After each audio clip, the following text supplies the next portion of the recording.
Picture this, you're working on a project. You've asked all the right questions, applied structured thinking, and you're completely in sync with your stakeholders. You're off to a great start, but there's another step in the process, preparing the data correctly. This is where understanding the different types of data and data structures comes in. Knowing this lets you figure out what type of data is right for the question you're answering. Plus, you'll gain practical skills about how to extract, use, organize, and protect your data.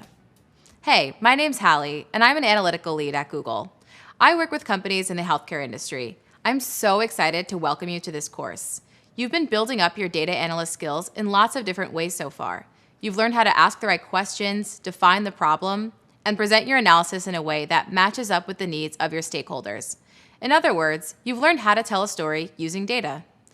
Now we'll learn more about the data that you'll need to tell the best story possible. But before we do that, I'd love to tell you my story. I use analytics to help healthcare companies develop digital marketing solutions that make their business and their brand stronger. My team and I find business and media opportunities based on the latest industry and data insights. I've been working in healthcare for about 5 years, and it's great. I really enjoy being able to use data to help spark change in such an important industry. As you'll discover in this course, data can be the main character in a very powerful story. I absolutely love using analysis to tell that story in a way that's compelling and informative. Here's a real-life example of how I've used data to tell a story. In my job, we analyze Medicare enrollment data over time and make connections to how people research Medicare plans on Google. As people 65 and older become more informed decision makers for their health, I use the data to learn if there's an increase in Medicare enrollments and what part Google searches play if there is an increase in demand. Now, it's very important that I make sure the data is relevant and valid.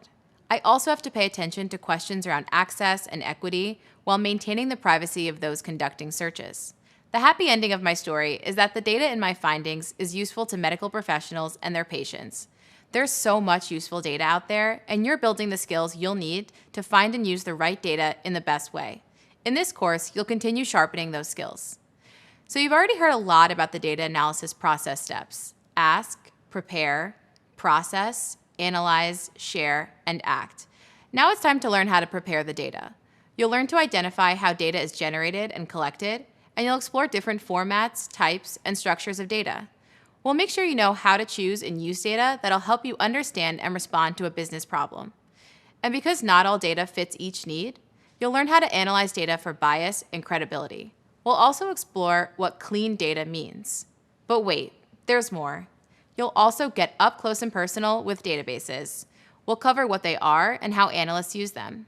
You'll even get to extract your own data from a database using a couple of tools that you're already familiar with: spreadsheets and SQL. The key here is patience.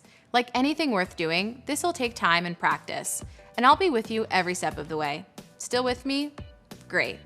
The last few things we'll cover are the basics of data organization and the process of protecting your data. Data works best when it's organized, and if you're organizing your data, you'll want to protect it too. I'll show you how to do both and apply it to your own analysis. I'm so excited to help you write your own personal story as you continue exploring the world of data analytics. So let's do it.